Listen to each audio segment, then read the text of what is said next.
usted fue el mejor mentor y profesor de historia de la iglesia cristiana.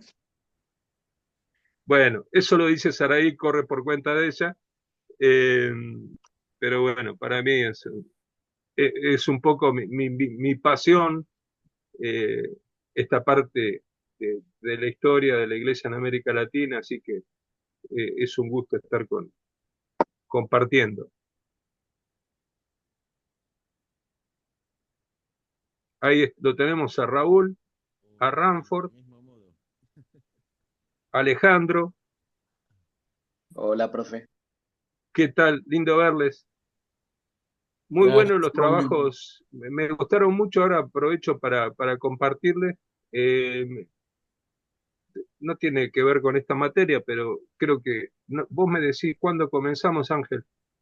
Cuando quieras, ya está Ah, bien, grabado, ya estás grabando, así que. bien. Bueno, simplemente un comentario. Me gustó mucho por ahí los trabajos que presentaron Raúl. Muy buen trabajo, con muy buenos aportes. Eh, digo, el informe de lectura, ¿no? De lectura. Del seminario, y también Ah, muy bueno el de Alejandro. Me gustó mucho, me sirvió mucho, me edificó mucho.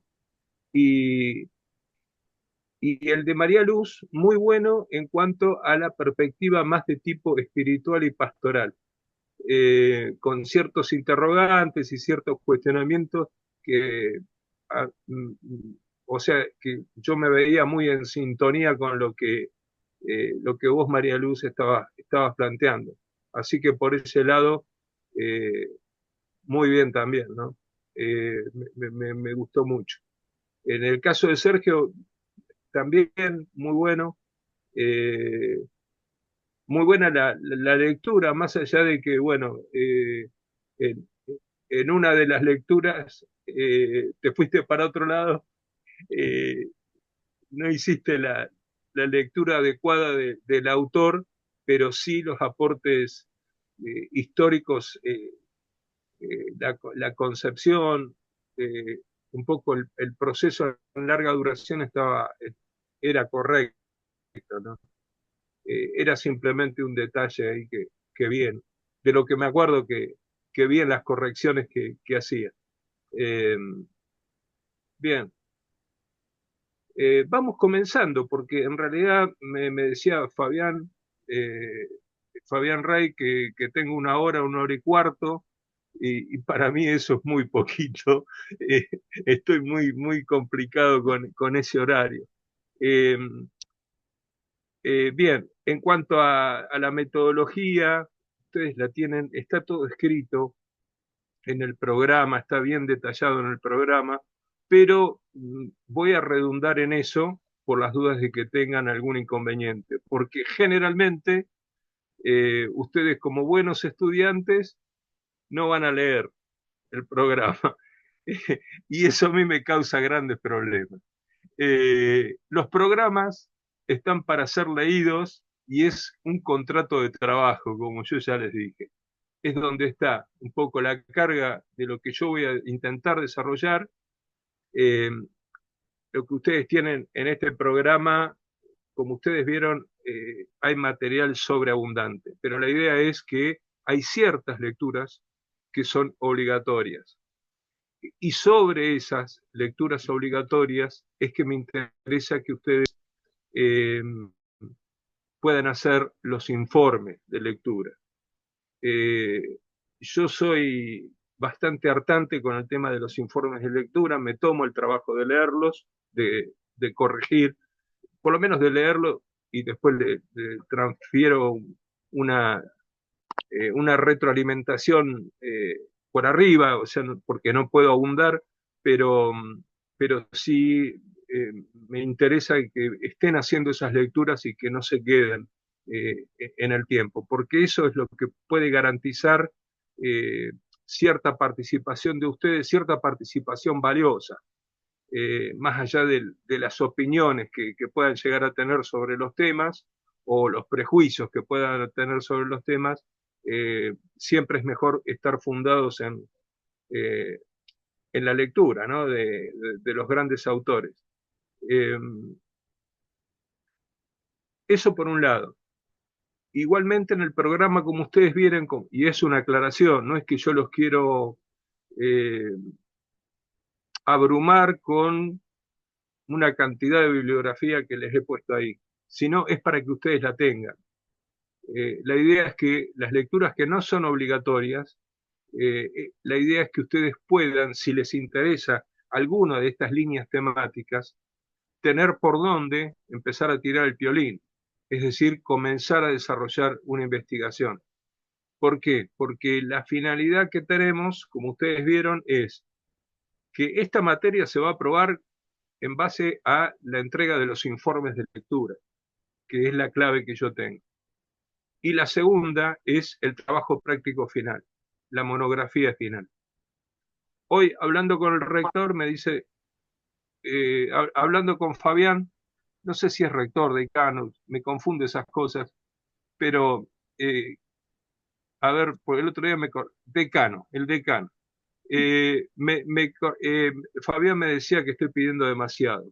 Así que me dice, en lugar de pedir entre 10 a 15 páginas, eso ya lo pueden corregir en en el programa, voy a estar pidiendo 8 a 10 páginas. En cuanto a los plazos, la entrega de los informes finales, ustedes tienen plazo hasta el último día de clase. Es decir, hasta el 12 de diciembre ustedes tienen tiempo para entregar ese día todos los informes de lectura.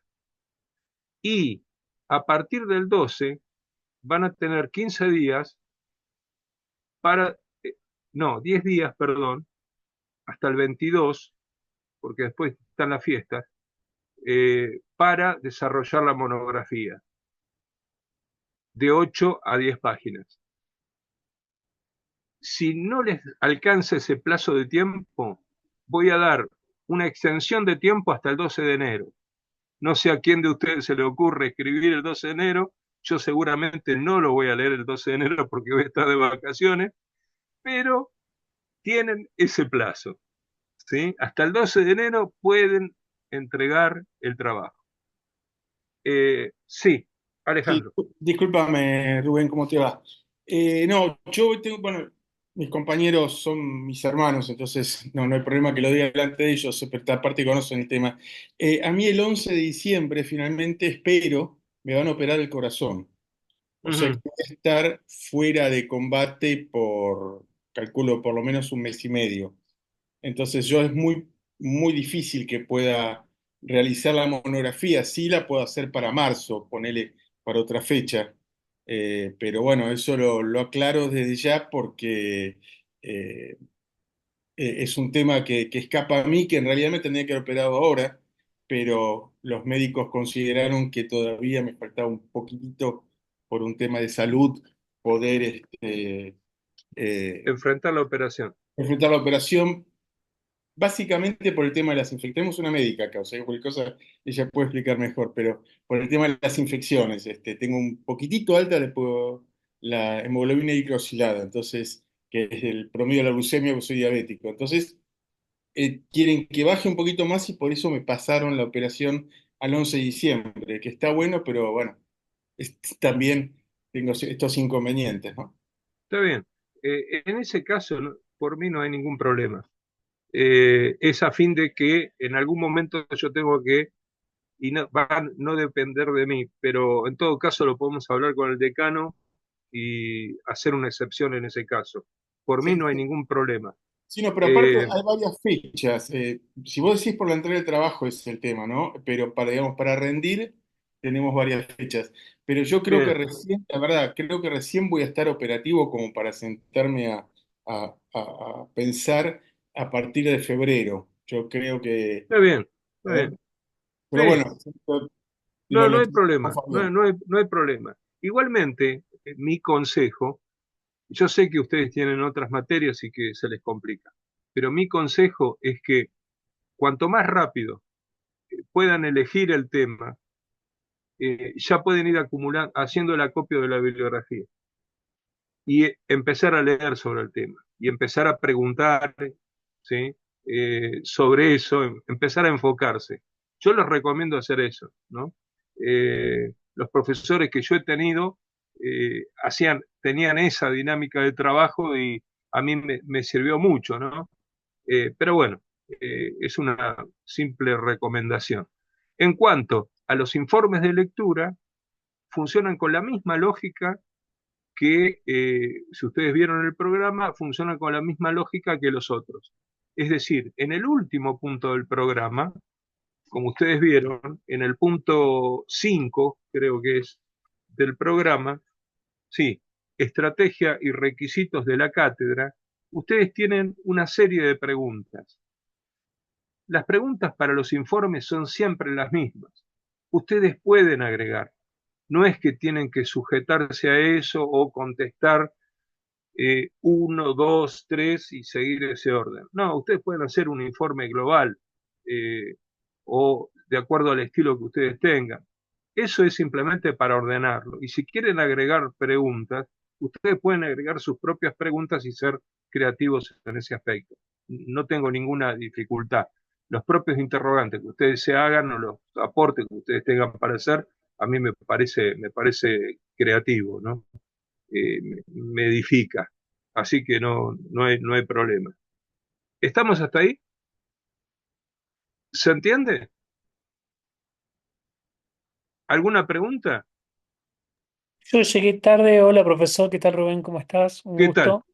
Un gusto. Quería saber más que nada para el trabajo final si hay como una línea a la que apuntar para el tema del trabajo final. No. Eh, Ustedes lo que deberían ver sería qué unidad, tomar una Ah, unidad, perfecto. porque en la unidad ustedes tienen cierta bibliografía recomendada, entonces, bueno, a mí me interesa, suponete, me interesa eh, estudiar el pensamiento de Juan Mackay. ¿Qué significó el otro Cristo en español? La repercusión que tuvo Mackay en América Latina. Eso, por decir algo. Entonces, bueno, es una unidad que ustedes tienen varias bibliografías de él, que hay mucho material sobre él, es decir, y ya le pueden ir entrando. Perfecto. De repente les interesa más la historia actual, porque es lo que más conocen. Entonces, bueno, no sé, el movimiento de ISAL, de Iglesia y Sociedad en América Latina, o de la Fraternidad Teológica Latinoamericana, ver, no sé, el concepto del reino de Dios en René Padilla. Eh, o, bien, qué pensaba Emilio Castro o Julio de Santana con respecto a la teología de la revolución. En fin, ustedes pueden ir, o sea, imagínense que 8 páginas en historia es muy poco, o sea, 8 o 10 páginas no es, porque siempre hay una introducción, una presentación del tema, pero bueno, eh, por eso es que yo le decía 15, pero bueno, que pactamos hoy que van a ser entre 8 y 10, así que no hay problema. Me sujeto a las autoridades académicas de la institución. Muy bien. Dicho esto, me voy a desacatar. Vamos a empezar con nuestra temática. Eh, ¿Alguien más tiene alguna pregunta además de Daniel? Sí, no, quería agregar Sí, que, Sergio, querido. perdón, 13 y 14 de diciembre también tenemos de vuelta el seminario con usted, o sea que lo vamos a ver Sí, en la sopa, lo vamos a ver. sí. Y me van a Sí. soñar. Me No, van más a, que nada so- me, por los me van a, trabajos. s- claro, porque ustedes lo que tienen que tener en cuenta es que yo ya subí el material, ninguno acusó recibo, espero que lo hayan leído, pero yo ya subí todo el material, ¿por qué? Porque tienen que ir haciendo, creo que son 5 lecturas que tienen de acá hasta el 10 de diciembre. El 10 de diciembre vence las lecturas obligatorias, ¿por qué? Porque yo los espero al otro día que terminamos esta materia.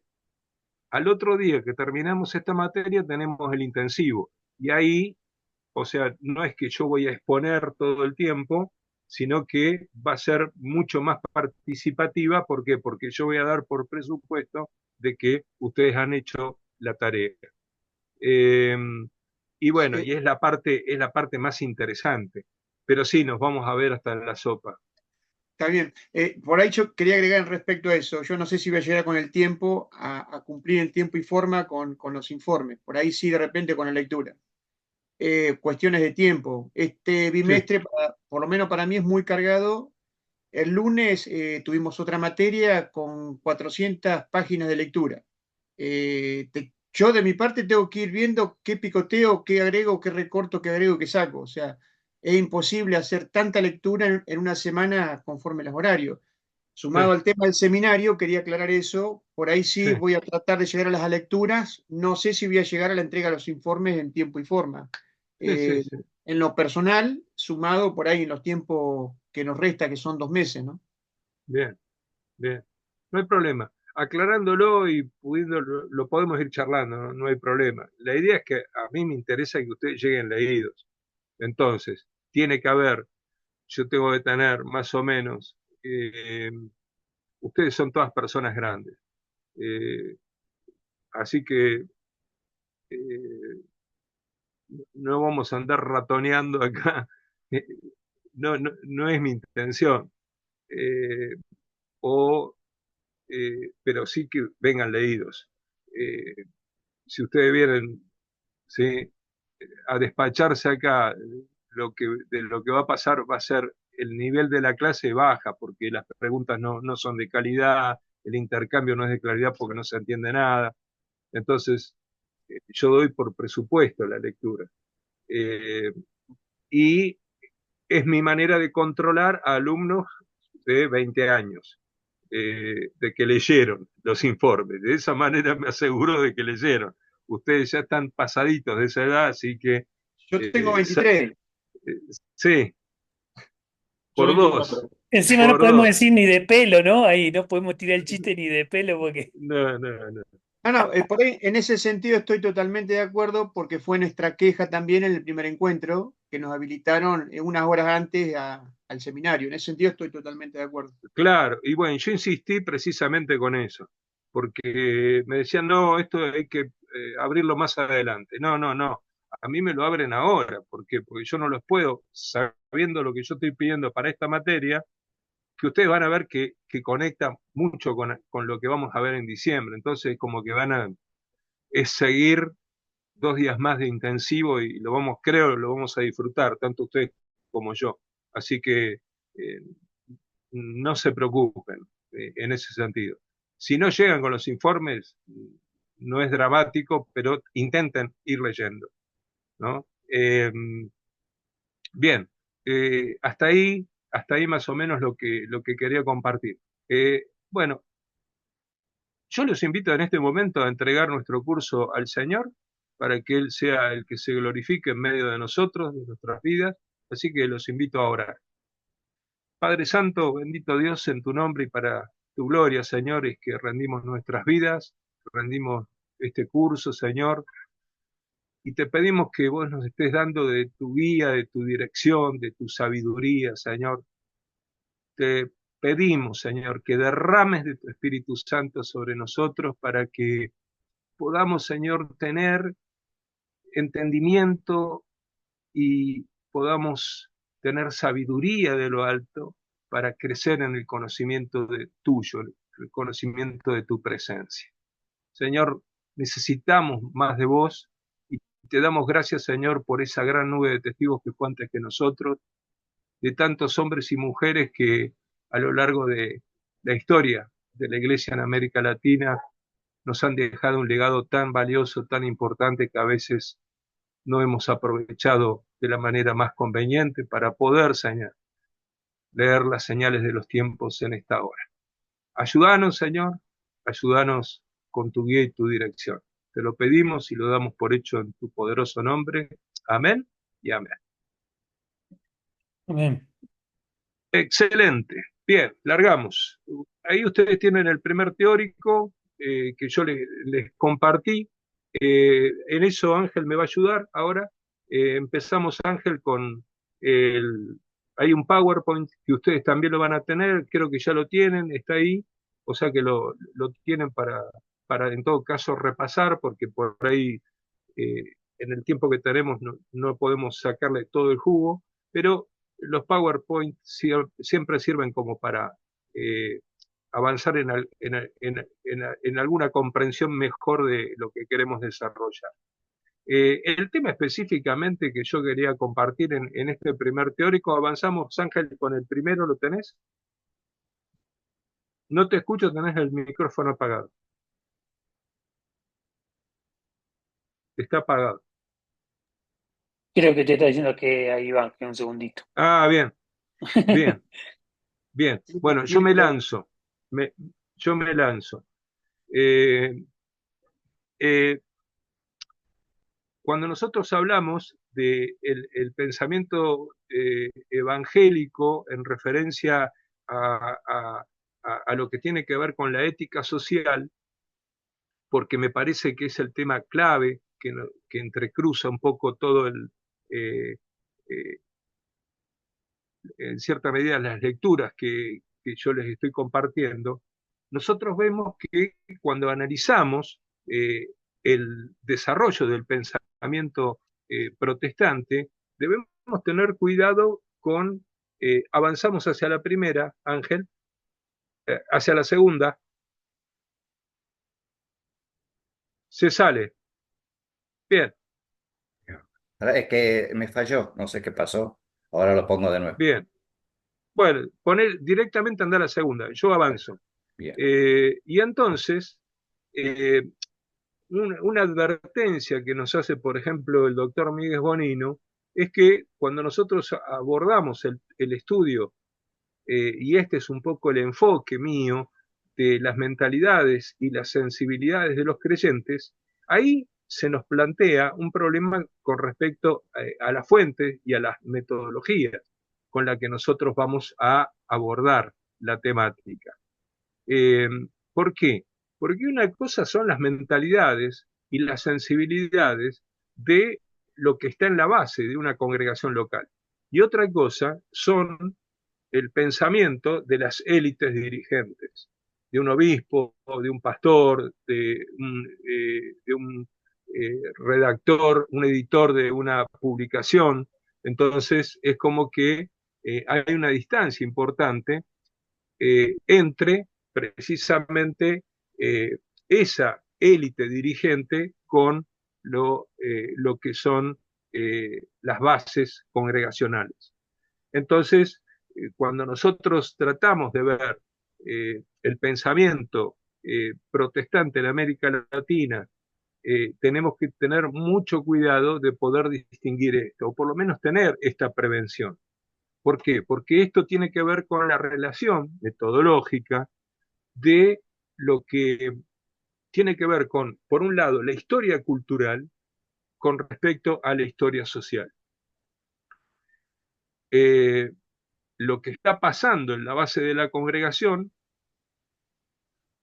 cómo es afectada la base de una congregación socialmente, eh, va a tener que ver con casi elementos determinantes en cuanto a la conformación de sus mentalidades, eh, o la manera de sentir y de experimentar. En este sentido, la historia de las sensibilidades tiene que ver con precisamente cómo un creyente siente, cómo percibe el placer o el dolor, y cuando digo estas dos cosas, estoy diciendo cosas claves, eh, que tienen que ver con la cultura, pero también tienen que ver con la manera de hacer las cosas. ¿Qué es lo que hacemos que nos produce, ¿sí? O qué cosas hacen que nosotros experimentemos placer y qué cosas hacen que nosotros experimentemos dolor. Y entonces, por ejemplo, en esto, y sobre todo en el pensamiento religioso, es clave ciertos temas que lo cruzan, que lo atraviesan, que es como, por ejemplo, el tema de la violencia, que tiene que ver con específicamente con la violencia física, la manera de experimentar lo lúdico, el juego,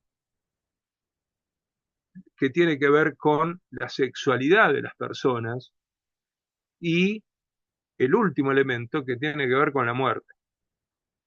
Esos 4 grandes temas son los 4 grandes temas que en general ha abordado la historia de las mentalidades, que es toda una escuela francesa, y que es un poco el lineamiento que yo sigo y un poco la formación que yo tengo. Pero esto es muy importante, ¿por qué? Porque de lo que estoy hablando no es tanto de las mentalidades que tienen que ver con los hábitos de pensar, sino con las maneras de sentir. Y esto sí es muy importante para nosotros, de no perderlo de vista. La identidad del protestantismo, nosotros sabemos, y esto lo vamos a ver a través de los autores y de las diferentes producciones que vamos viendo, la historia de la identidad del protestantismo es esencialmente diversa. Entonces, ahí es donde uno tiene que un poco romper el cascarón denominacional en la manera de comprender las cosas, porque muchas veces estamos encorsetados en eso y pensamos de que, bueno, nuestra experiencia espiritual es la única que existe, y por el otro lado, es importante de que nosotros nos demos cuenta de que si bien hay una diversidad, el protestantismo es esencialmente diverso, también hay elementos en cuanto a la doctrina que van a ser, y esto ustedes lo vieron en el seminario que yo aclaraba, una cosa es la teología formal y por el otro lado está lo que es la teología material, qué es lo que le da forma a una institución, a una organización, cuáles son los elementos claves de la vida congregacional, eh, la manera de celebrar la fe, etcétera, etcétera, ¿no? ¿Qué tienen que ver? Bien, en el protestantismo está claro que las grandes banderas de la Reforma han sido, han sido la sola fe, la sola gracia, la sola escritura, la justificación por gracia por medio de la fe, han sido las grandes banderas que le han dado al protestantismo la posibilidad de polemizar esencialmente con el catolicismo. Es decir, toda esa base doctrinal le sirvió al protestantismo misionero cuando se inserta en el siglo XIX en América Latina, le sirve para qué? Para poder polemizar, para entrar en controversia, para ganar almas, ¿no? Eh, eh, alcanzar conversiones, ¿no? Eh, participar dentro, si ustedes quieren, sociológicamente, dentro del mercado religioso y pescar algo. De eso se trataría. Eh, pero, por el otro lado, lo que le dio forma, como nosotros también hemos visto en otras oportunidades, y vuelvo a insistir en esto porque es importante, dentro del protestantismo, sea que vengamos de la tradición liberal, de una teología liberal, sea que vengamos de una tradición más evangelical, o sea que vengamos de una tradición pentecostal, todas las tradiciones en este periodo, que va hasta 1916, en general, estuvieron caracterizadas por lo misionológico. Es decir, el elemento que unía a las diferentes expresiones protestantes era la misión. Y eso va a ser algo que va a cruzar un poco toda la historia del pensamiento protestante, como nosotros vamos a ver en América Latina, el pensamiento evangélico. Vamos a ver que van a pasar las décadas y siempre el tema misionológico va a estar en el centro de la escena. De una u otra manera, ¿sí? E incluso yo lo que me animaría a decir es que muchas veces pensamos lo cristológico, pensamos lo escatológico, se ha pensado en general las diferentes, la soteriología, se ha pensado desde el aspecto misionero. La teología incluso, dentro, si vamos a la identidad pentecostal, es interesante esto, pero yo discutía no hace mucho con un teólogo pentecostal y le decía, bueno, ¿cuál es el elemento identitario del pentecostalismo? Y me decía la glosolalia, ¿sí? Y yo discuto a muerte eso. ¿Por qué? Porque yo lo que veo es que fuertemente está marcado fuertemente por una cristología. El pentecostalismo tiene la tradición pentecostal, por lo menos desde las raíces pentecostales, tiene una fuerte cristología soteriológica que lo conduce a la misión, ¿sí? Y el Espíritu Santo, precisamente en la lectura que el pentecostalismo hace de Hechos en general, ¿no? Hay muchas variantes, no se puede hablar de el pentecostalismo, yo diría que podemos hablar de los pentecostalismos, ¿no? A esta altura, vamos a ver que precisamente se produce esta variación. Bien, estos asuntos, ¿sí? Son importantes porque, y esto es lo que un poco marca la línea que les propongo a lo largo del curso.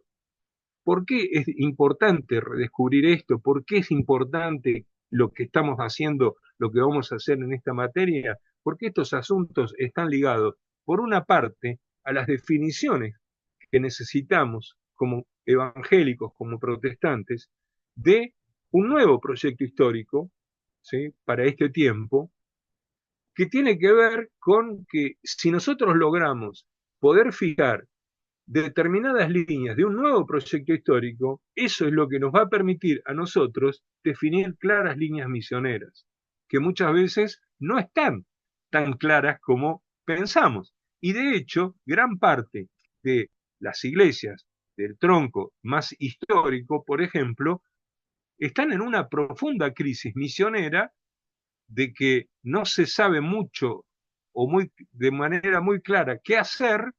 ¿Por qué? Porque no está claro ni el proyecto histórico en el cual queremos caminar y por el otro lado al sujeto social o al sujeto histórico que nosotros queremos atender. Esto ya en cierta medida lo he planteado también en el seminario porque es un poco mi gran preocupación cuando me metí a analizar precisamente toda esta historiografía. Bien, estos son los planteos, excelente, que llevan, por ejemplo, estos interrogantes son los que han llevado al doctor José Miguel Bonino a plantear algunos aspectos de la lectura que ustedes tenían para hacer. A mediados de lo que nosotros utilizamos para definir un poco el proceso histórico del protestantismo misionero, a mediados del siglo XIX, más precisamente hacia 1860, diversos factores económicos, ideológicos y culturales favorecieron la instalación del protestantismo en América Latina y el Caribe. Y ahí hay tres elementos que van a ser decisivos. Por un lado va a ser el proyecto liberal modernizador, por el otro lado va a ser la influencia creciente, sobre todo a partir de 1873, con la primera gran crisis del capitalismo y el desarrollo de lo que va a ser la segunda revolución industrial en Estados Unidos, y la convergencia con lo que va a ser también lo que ya se venía dando de antemano desde 1840, incluso antes, pero desde 1840 las iglesias misioneras desarrollando en América Latina, nuestra generación del 80. Claro, es un poco la expresión de este proyecto liberal modernizador, ¿no? ¿Qué es lo que en general van a decir Míguez y va a decir Jean-Pierre Bastián y voy a decir yo en esto? Que existió convergencia. Hay una convergencia de estos tres elementos. Hay convergencia en cuanto al pensamiento y las estrategias evangelizadoras de las sociedades misioneras protestantes con el proyecto liberal modernizador. Por el otro lado, hay convergencia porque se da dentro de un marco donde se está desarrollando, sobre todo desde 1860 para acá, precisamente una economía capitalista, con fuerza empieza a, eh, a darse los pasos para este nuevo modo de producción del mercado capitalista. Pero la convergencia también se va a dar con respecto a otros aspectos que tienen que ver con la ampliación de derechos en una sociedad que hasta ese momento había tenido una fuerte resistencia de parte del catolicismo, sobre todo con el tema de las libertades. Libertad de culto, libertad para el matrimonio civil, libertad en el ámbito educativo, ¿no? Con las leyes, lo que serían un poco todas las leyes laicas que apuntan precisamente a reforzar estos elementos. Sí, el voto universal va a ser posterior, ¿no? ¿Por qué? Porque en general esta generación del 80 tiene aspectos oligárquicos donde el voto es calificado, ¿no? Y recién la ampliación del derecho al voto va a ser hacia 1916. Y por el otro lado, va a haber una convergencia en cuanto a la importancia del republicanismo, de crecer en el republicanismo, y por el otro lado también en cuanto a la extensión de la educación popular. ¿Por qué? Porque la educación popular es vista en toda América Latina y en el Caribe. Esto incluso se da vamos a decir, en Puerto Rico, en Cuba, y se va a dar también en Filipinas, o sea, que es un aspecto colateral, si se quiere, de la revolución hispanoamericana. El elemento de la educación es el instrumento de movilidad social, ¿no? Que tiene este liberalismo y que converge con las aspiraciones que tiene el protestantismo. Avanzamos. En cuanto a las interpretaciones, acá vienen las diferencias. Jean-Pierre Bastian lo que va a decir, ustedes tienen el libro, yo diría es lo mejor que tenemos en cuanto a una historia general del protestantismo. A mí me gusta mucho los planteos de Bastian. Los protestantes en el siglo XIX, incluso en la primera mitad del siglo XX, habrían jugado una especie de rol similar al que en la Revolución Francesa, acá está Bastian utilizando el paradigma de la lectura de la Revolución Francesa, de un historiador de las mentalidades como François Furet, el concepto de sociedades de ideas. Las iglesias protestantes fueron como una especie de sociedad de ideas. Es decir, las iglesias sirvieron ¿para qué? Para, en alguna medida, sociológicamente hablando, generar el fermento precisamente de lo que se esperaba en la transformación de las sociedades. ¿Hacia qué? Hacia valores modernos. El protestantismo favorecería los valores modernos y por el otro lado favorecería las prácticas democráticas. ¿Por qué? Porque un predicador empieza a practicar, se sube a la plataforma, empieza a predicar, empieza a hacerlo dentro de la iglesia, pero en definitiva, al entrar en controversia con la sociedad católica, ese discurso generalmente, cuando es adoptado por inmigrantes españoles, antimonarquistas o inmigrantes italianos, estoy hablando para el Río de la Plata, ¿no? Italianos que son garibaldianos, eso asume un discurso político, ¿sí? Contracultural. Sí, Alejandro. Perdón, no estaba muteado. A ver, yo veo una cosa que yo, para mí, ¿no? De lo que venimos charlando, que para mí el elemento principal, yo creo, en la Argentina, por lo menos del Río de la Plata, puedo hablar por lo que leí, por lo que inclusive va a ser, calculo mi tema, las instituciones laicas y el protestantismo, ¿no? Que es un tema que me apasiona de siempre. Pero yo veo acá algo que para mí es la lucha de fondo, que tal vez no se la está mencionando con mucho énfasis, que es la lucha entre europeos, católicos y protestantes. O sea, es para mí, ¿no? Es algo que viene ya desde Lutero, ¿no es cierto?, se viene dando y el campo de batalla se da primero en Europa, donde, bueno, cuando se dividió y después ya no, que yo, la formación de la República Italiana, por ejemplo, en 1863 creo que es, ya ahí ya está, ganó el catolicismo, pero creo que el campo de batalla primero se trasladó a América Central, ¿no es cierto? Ahí tenemos una América Central acá, pero creo que se trasladó primero ahí, y ahí se dio una lucha entre lo que es el europeísmo laicista, de lo que estamos hablando ahora, contra el catolicismo, tanto Filipinas, tanto Puerto Rico, tanto Cuba, países absolutamente católicos, y yo creo que ahí se da el primer campo de batalla y empieza a bajar, ¿no es cierto? Empieza a bajar de una manera tal vez disimulada, porque no fue la explosión que había en esos momentos, ¿no?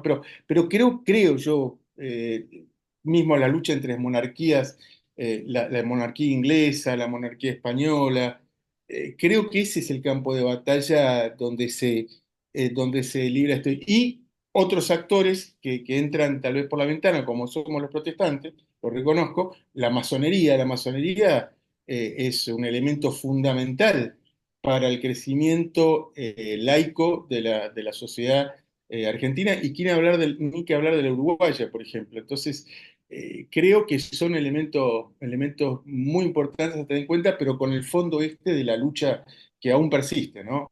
Más atenuada, pero Sí. aún persiste. Sí, bueno, a ver, yo les voy a, en todo caso, les voy a subir un videito que hice en su momento explicando un poco el proceso de el principio protestante en América Latina, cómo juega. Y entonces ahí yo lo hago esta ley precisamente porque tengo este enfoque de las mentalidades en la larga duración, en lo que sería, en francés sería la longue durée, ¿no? En esa gran larga duración, uno puede entender eh, que lo que sucedió fue que la reforma protestante, ¿qué es lo que hizo? La reforma protestante en 1500, ¿sí? En 1517, 1519, 1520, depende de cuál reforma, lo que hizo fue quebrar con lo que era la sociedad de cristiandad. Quebró definitivamente la sociedad de cristiandad en Europa. ¿Qué intenta hacer el catolicismo?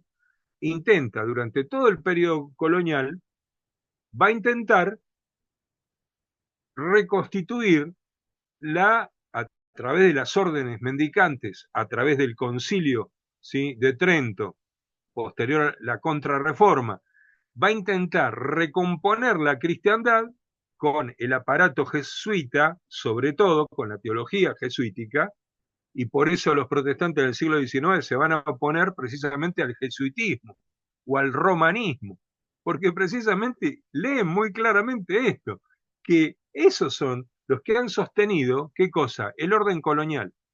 Entonces, ¿la idea cuál es? En el Río de la Plata es así. De repente, toda la inmigración italiana era garibaldiana, en su mayoría, ¿no? Y la inmigración española, que va a captar el protestantismo, en las denominaciones, van a ser antimonarquistas. Es decir, ¿por qué? Porque están todos en contra del antiguo régimen. Y el catolicismo se va a alinear a los sectores conservadores, ¿sí?, para mantener las prebendas que tenía en la época colonial. Mientras que el protestantismo se va a aliar a liberales, masones, ¿sí?, y sectores racionalistas, ¿para qué? Para crear una nueva hegemonía que permita precisamente esto que es la ampliación de derechos. Es decir, toda esta ampliación de derechos de la que estoy hablando hay que entenderla en ese marco, ¿no? Y un poco eso es lo que hace Bastián, lo que hace Míguez y lo que intento hacer yo. Eh, pero, indudablemente, el modelo norteamericano es lo que tienen en la cabeza los grandes líderes liberales en América Latina. El caso de Puerto Rico y Cuba va a ser más complicado. ¿Por qué? Porque ellos van a lograr, es decir, van a ser las últimas colonias, junto con Filipinas, del Imperio Español en América Latina. Es decir, que recién hasta 1898, recién ahí podemos hablar de una presencia protestante significativa, porque a partir de ahí comienzan las misiones protestantes. Sin embargo, un estudio que hicimos precisamente con Saraí, que ha hecho Saraí, es que nosotros encontramos una presencia clandestina del protestantismo 40 años antes, después de la Revolución de Lares, donde nosotros vemos la presencia del protestantismo, un protestantismo popular, si se quiere, y autóctono. Es decir, que había liberales radicales que favorecieron, que pasaron por la experiencia de fe del protestantismo leyendo la Biblia, pero crearon comunidades de resistencia dentro del propio orden. Ahí está, lo que dice, se llamaban los bíblicos, ¿no?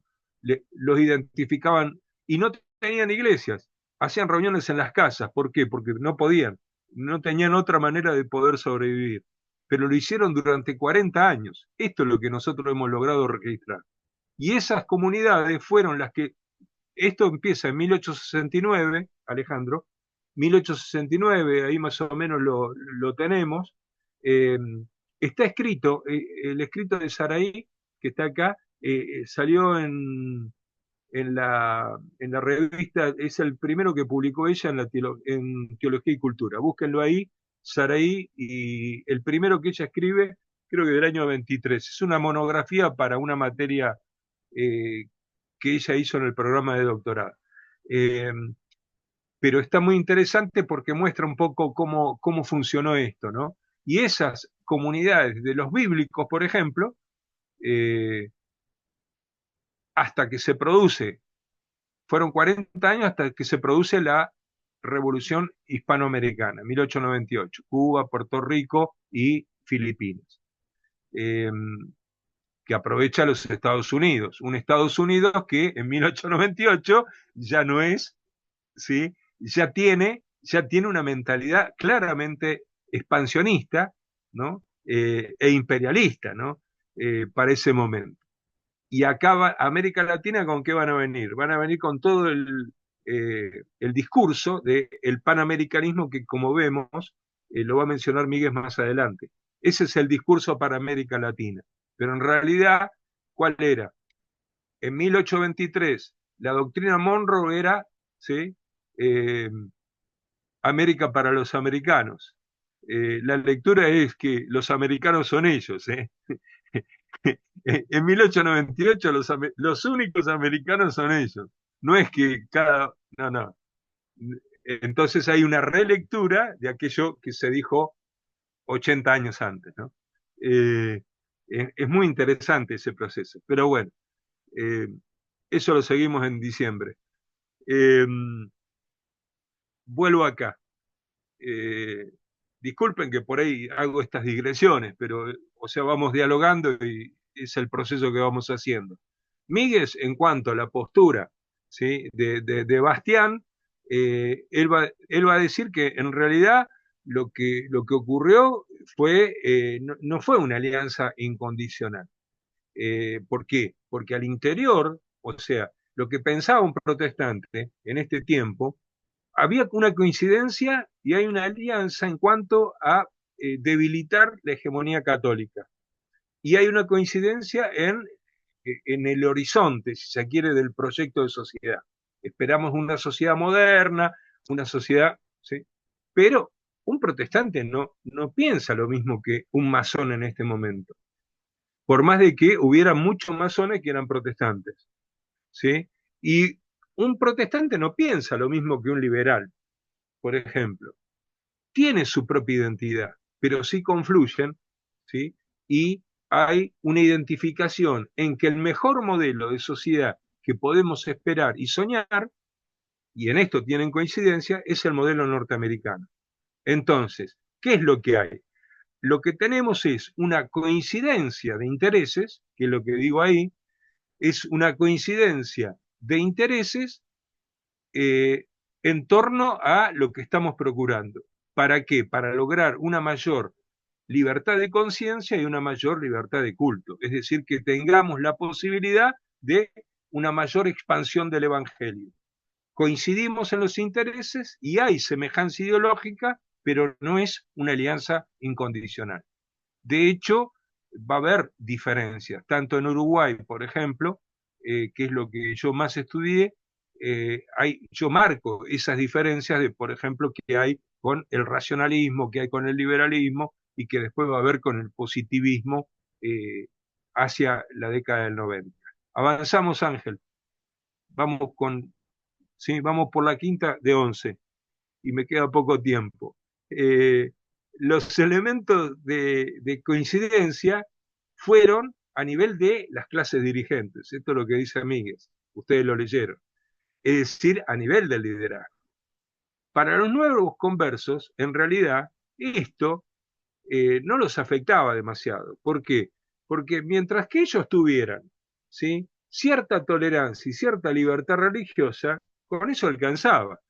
Porque en definitiva, el principal elemento que tienen para la polémica es plantarse ante una experiencia eh, religiosa que está en las antípodas de lo que ellos creen.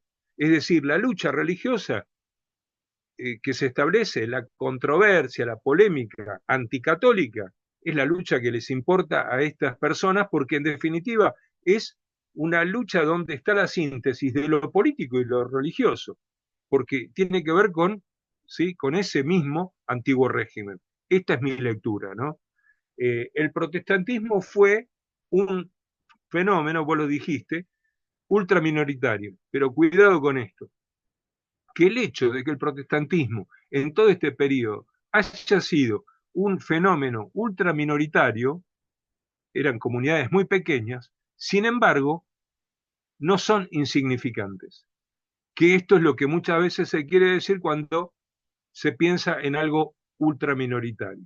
Y no fueron, por ejemplo, si uno hace un estudio comparativo eh, entre lo que son eh, las iglesias protestantes, el desarrollo de las iglesias protestantes y el desarrollo de la masonería, el desarrollo de las iglesias evangélicas en este periodo, 1860-1910, ¿sí?, la iglesia evangélica, el protestantismo, tiene un desarrollo al doble de lo que tenía la masonería para este tiempo.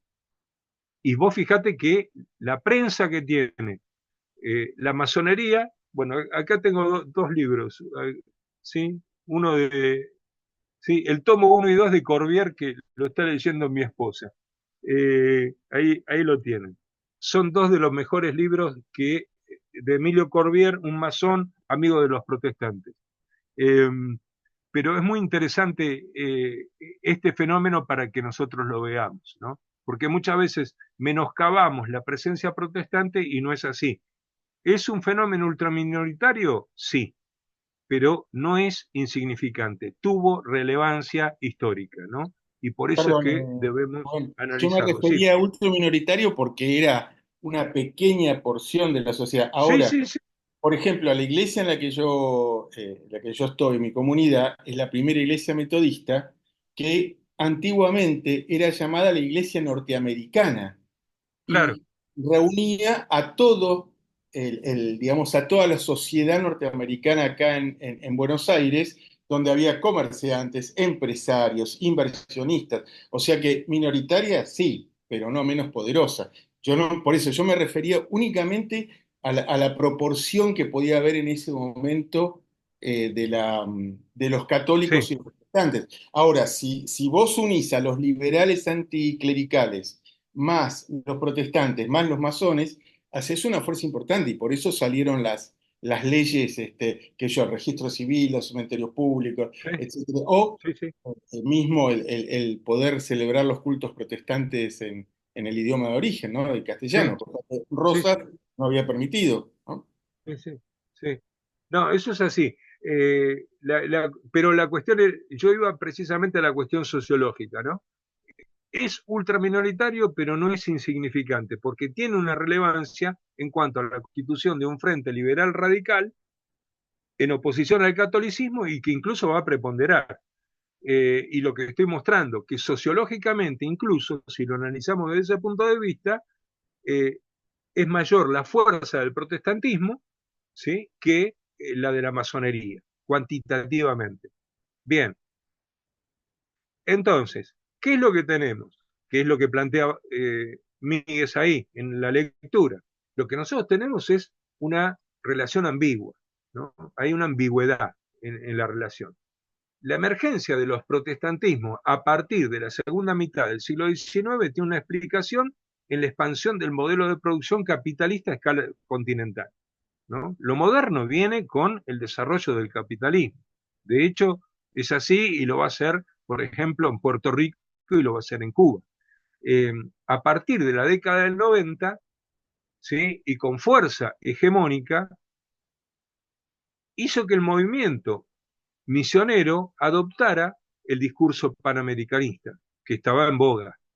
¿En contra de qué? De un discurso que está creando la Iglesia Católica en este momento, que es: nosotros, el catolicismo, somos la verdadera religión nacional.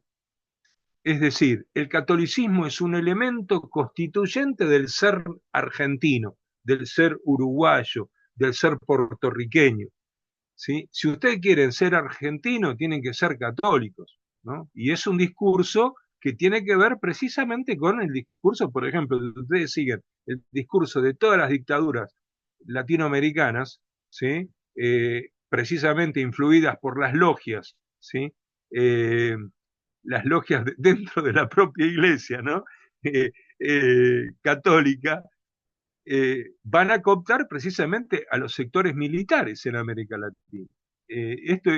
O sea, se van a apoyar en el aparato militar y toda esa disputa va a estar a partir de precisamente este tiempo, donde se crea, ¿sí?, todo un pensamiento, así como hay un panamericanismo, hay también un hispanismo, ¿no?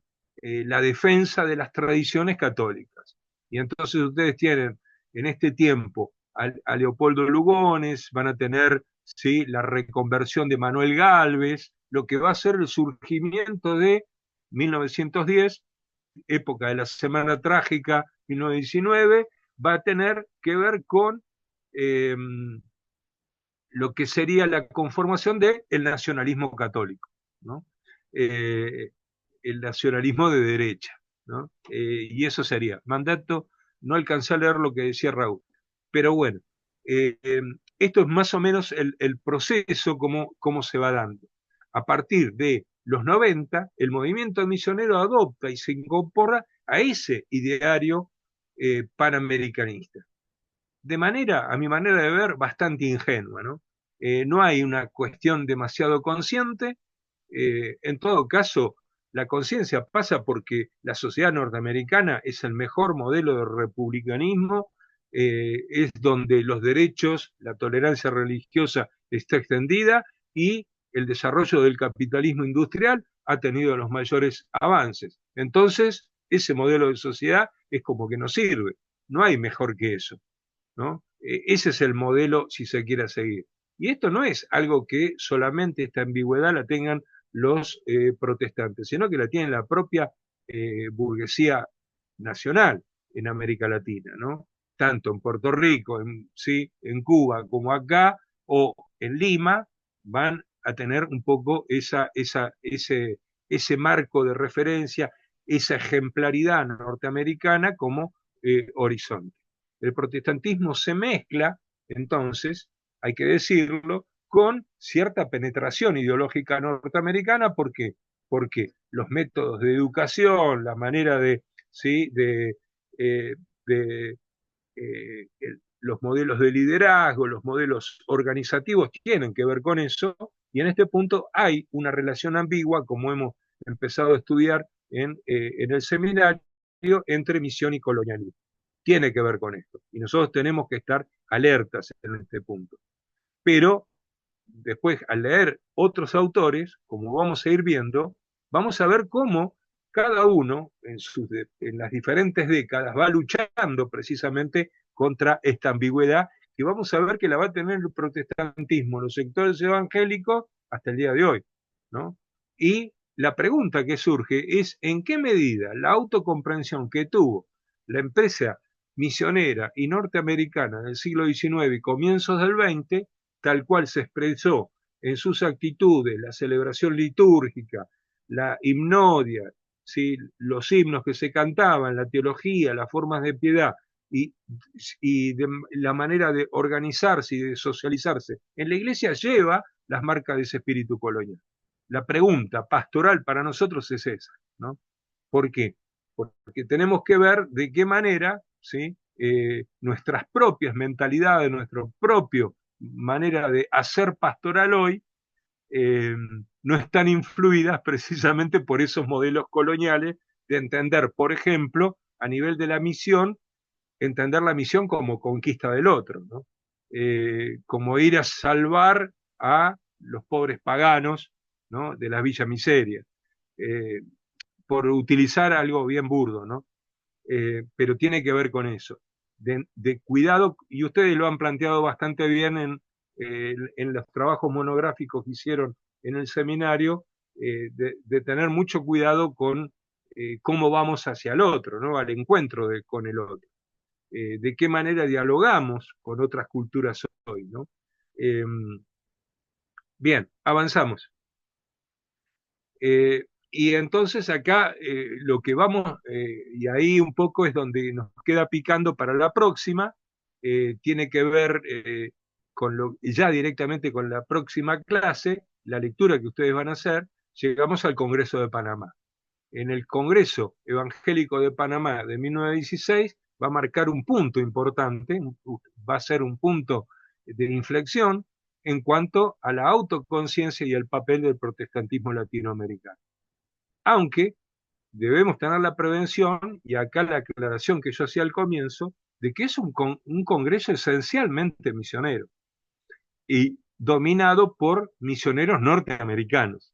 Es decir, incluso en ese congreso que era sobre el protestantismo latinoamericano se habló en inglés, las actas estaban en inglés, ¿no? Y los que dirigieron el congreso eran ingleses. La presencia protestante latinoamericana era, ahí sí, ultra minoritaria y bastante insignificante.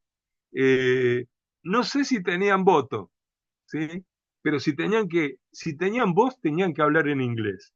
Eh, entonces, el Comité de Cooperación para América Latina, que se forma aquí, va a ser muy importante. Sin embargo, o sea, no quiero, con esta chanza que estoy haciendo, no quiero minimizarlo, porque fue muy importante en cuanto a un salto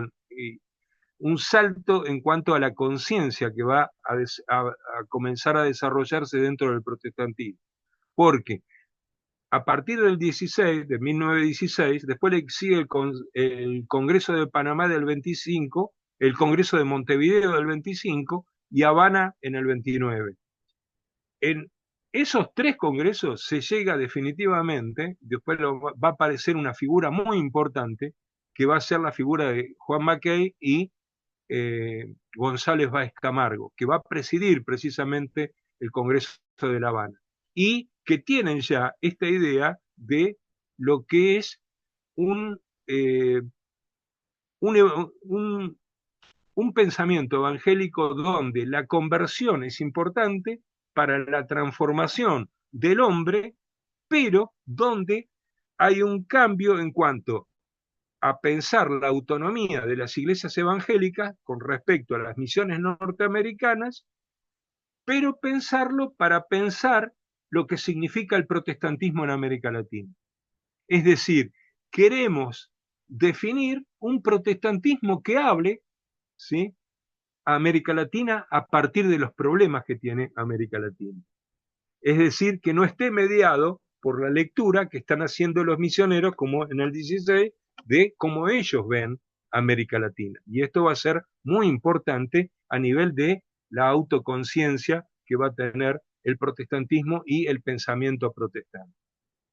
Ahí hay una lectura que yo les recomiendo, que la tengan ahí en vista para hacerla más adelante, que es la de Mondragón. Para la próxima ustedes tienen que leer a Daniel Salinas, eh, es la lectura obligatoria, pero hay una lectura de Mondragón que es muy reveladora en este sentido, que se llama Leudar la masa, tienen en el libro, es un libro fácil de leer, pero donde explica un poco todos estos procesos. Los grandes representantes precisamente van a ser Guy Iman y Stanley Ricro, y lo que se va a priorizar va a ser precisamente la dimensión religiosa, la dimensión educativa y la religión social. ¿Por qué? Porque eso va a permitir no grandes declaraciones en cuanto a definiciones políticas que podían comprometer al Congreso. Entonces se evita todo eso y se va a evitar por primera vez ir a una confrontación directa con el catolicismo. Lo cual cambia y va a significar un cambio de tono precisamente con el protestantismo que yo he estado describiendo hasta este momento, ¿no? Y eso va a producir dentro del propio protestantismo, a partir del 16, va a producir una división importante que ya venía de Estados Unidos, que es entre sectores fundamentalistas, por un lado, y sectores más del corte ligados a la teología liberal y lo que va a ser el social gospel, ¿no? El evangelio social. Entonces, la primera gran división va a surgir a partir de 1914, posguerra, es decir, que va a empezar a pegar acá y esto ya se va a manifestar con más claridad a partir de los 30. Avanzamos una más, avanzamos otra más. Ahí está. ¿De qué hablamos cuando, fíjense, esta es una excelente definición de Marsden, uno de los grandes historiadores de la Iglesia en este periodo, sobre todo del pensamiento norteamericano e inglés. Él es un interlocutor válido de la historiografía religiosa protestante de este periodo. Él va a decir, es gente, ¿qué es un evangélico? Y esta es una de las mejores definiciones porque que he visto y he encontrado de lo que es a nivel de el imaginario religioso de este tiempo, es decir, previo al 16. Es gente que profesa una total confianza en la Biblia. Está remarcado, ¿no? Por mí, no es de Marsden. Se preocupa por el mensaje de salvación que Dios ofrece a los pecadores por medio de Jesucristo. Los evangélicos están convencidos de que la sincera aceptación de este mensaje del Evangelio es la clave para la virtud, para una vida virtuosa, durante la vida presente y es lo que me garantiza a mí, la vida eterna en el cielo. Y su rechazo significa seguir el camino ancho que concluye en las torturas del infierno. Estas, ¿sí?, son un poco las mentalidades y las sensibilidades que están en las bases del Congreso Misionero de Panamá. Es decir, lo que nosotros vamos a ver en Panamá son las grandes declaraciones en cuanto a la misionología, pero en las bases congregacionales lo que nosotros tenemos es un poco este pensamiento. Confianza en la Biblia, énfasis conversionista, la descripción del hombre caído y necesitado de redención, un fuerte énfasis en una cristología que apunta a la salvación, la oposición entre vicios y virtud, y, por último, la idea de la perdición en el infierno. A nivel de lo teológico, esas son, me parece, las claves que nosotros tenemos para entender. Son y 13, pero quisiera que... esos son antecedentes. Terminamos ahí. Ya con lo que hablamos y compartimos es suficiente. si tienen algo, ¿se entiende más o menos el proceso? Sí, se entiende. Sí, Sí, sí, Es, bastante bien. me queda más clara la lectura. claro, Sí, es bonito. Sí, es más fácil. es Uno notable esa ambigüedad, ¿no? Porque no sé cómo sería en aquel tiempo los textos, el discurso general. Habría que ver cómo era la sociedad en ese tiempo. Pero sería lo que muchos veían como mejor, ¿no? Pero es rara esa asociación, sí. Mm. sí, sí, lo interesante es ver es que el modelo de sociedad, generalmente nosotros en el Río de la Plata tenemos la percepción de que el modelo francés fue el preponderante, ¿no? De que nuestras clases ilustradas tenían el modelo francés en la cabeza. Sin embargo, hay todo un proceso en las propias élites dirigenciales en el Río de la Plata, donde la tendencia, José Pedro Varela, el mismo Sarmiento, van sufriendo un cambio y el modelo es el modelo norteamericano, ¿no? Eh, que es algo que, bueno, que yo discutí con Jean-Pierre Bastián. Eh, Y ese diálogo, ¿en dónde aparece? O sea, ¿cómo surge ese diálogo entre lo que vos decías, ¿no? Es el pensamiento francés con el norteamericano? ¿En qué momento empieza a haber ese intercambio o o ese como cambio, esa sí, variación, esa ese dirección corrimiento. Lo que porque pasa eso es es que, algo que bueno, hasta el día de hoy lo vivimos, ¿no? Hasta el día de sí, hoy se vive ese corrimiento. sí. Hay Eh, sincronía también, ¿no? Ah, perdón. Sí. lo- no, lo que pasa es que, bueno, en general, los grandes sociólogos, los que ayudaban eh, a comprender la sociedad de ese tiempo, venían de la tradición francesa. Entonces, Comte, Ahí está. Spencer, Claro. las tradiciones del positivismo que van a entrar acá son europeas. Al Río de la Plata, cuidado, esto no es para el resto de América Latina. Estamos hablando de una sociedad muy diferente. Eh, bueno, he tratado, yo empecé como ustedes por estudiar el Río de la Plata, pero siempre, o sea, lo que yo me di cuenta es que este es un contexto muy particular. Por eso es que Saraí está acá, porque juntos estamos estudiando Cuba, estamos estudiando, ¿sí? Puerto Rico, y yo doy clases en Perú. ¿Por qué? Porque me interesa conocer la región andina, porque precisamente es otro planteo. Entonces, Ahora, yo creo que para... no, Sí, no, termina de decir. el tema es, América Latina, así como el protestantismo es diverso, América Latina es completamente diversa. Entonces, nosotros hablamos de América Latina. No hay una América Latina. Y la tendencia generalmente es a escribir grandes historias de América Latina sin tener en realidad base en fuertes trabajos monográficos sobre las realidades locales. Entonces, las historias regionales es algo muy importante de poder realizar. Sin estas historias regionales, por eso es que, bueno, en la materia yo les comparto autores de diferentes regiones. Ustedes se van a dar cuenta que les he metido tipos que están en el contexto peruano, les he metido puertorriqueños, les he metido mexicanos, es decir, para que vean que la teología no es lo que se produjo en el Río de la Plata.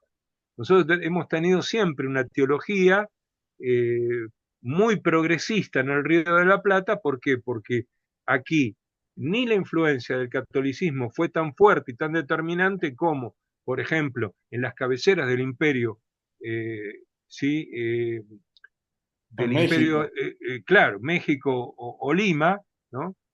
Donde ahí la presencia católica fue muy fuerte y también los procesos revolucionarios fueron muy fuertes, ¿no? Toda la separación de iglesia-estado que se da en México no es la que se va a dar acá. Acá va a ser mucho más tranquila, ¿no? Pero, por ejemplo, en la región andina, la resistencia de la Iglesia Católica va a perdurar hasta entrada la década del 20. 1920.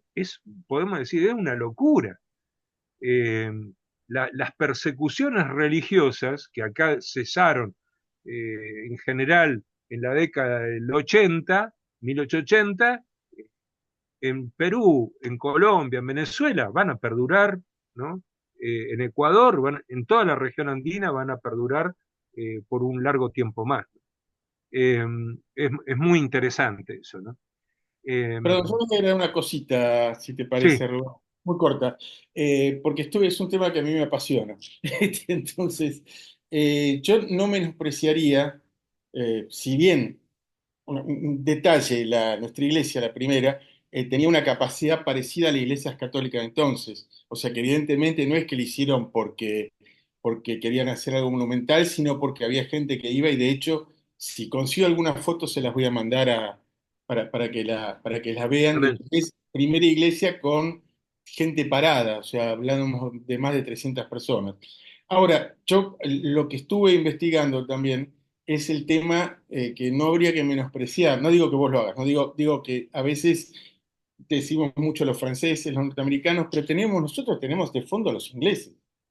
O sea, en el Río de la Plata, el primer intento de conquista serio fueron las revoluciones de 1806, perdón, las invasiones de 1806 y 1807, donde acá se afinca el anglicanismo, por ejemplo, la primera, yo creo que es la primera, el anglicanismo, el Sí, presbiterianismo, ¿no es cierto? Y se afinca una sociedad comerciante que va, digamos, nacionalísticamente ganamos las invasiones, pero comercialmente nos pasaron el trapo, ¿no es cierto? Entonces, esa presencia persiste aún hoy, ¿no es cierto? Y yo digo, mientras nuestras iglesias se están cayendo, en muchos casos las metodistas, por falta de recursos, las iglesias, la iglesia anglicana, aquello, la catedral que está en 25 de mayo, está mucho mejor que cualquiera de nuestras iglesias. Entonces eso también marca algo, ¿no? Y marca ujú, una comunidad que todavía sigue presente. Eso creo que sí, es sí, importante tener en cuenta. sí. Sí, bueno, un lindo tema para discutir en cuanto a la pastoral, ¿no? Sí, sí, a mí me Eh, encanta. por ejemplo, históricamente, vuelvo a lo histórico, eh, la cuestión, indudablemente el tema es este, y ahí es otra de las particularidades que va a tener el Río de la Plata con respecto al resto de América Latina, que es que la influencia británica aquí va a ser mucho mayor, aquí en el Río de la Plata, Uruguay y Argentina, va a ser mucho mayor incluso hasta 1914 y posterior. O sea, las inversiones británicas en las empresas públicas hasta la década del 40, hasta el peronismo, van a ser muy fuertes. En Uruguay con Samuel Lafón, ahí estamos hablando ya de personajes muy importantes que respondían al anglicanismo. Y vos fíjate, vos trajiste un buen dato, esto lo tengo bastante estudiado, eh, porque yo estudié la estrategia de expansión que tuvieron los metodistas, ¿no? Entonces, ¿qué es lo interesante ver? Que los metodistas lo que hacían era, llegaron primero, ¿no? Eh, en realidad los anglicanos fueron primeros, pero no tuvieron un gran desarrollo a nivel de la continuidad del envío de los pastores.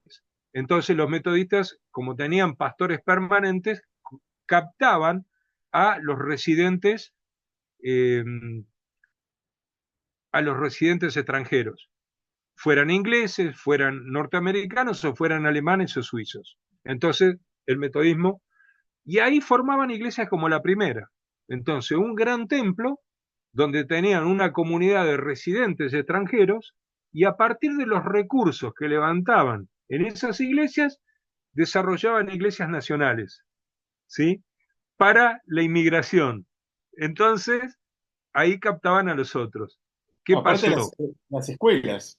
Y las escuelas.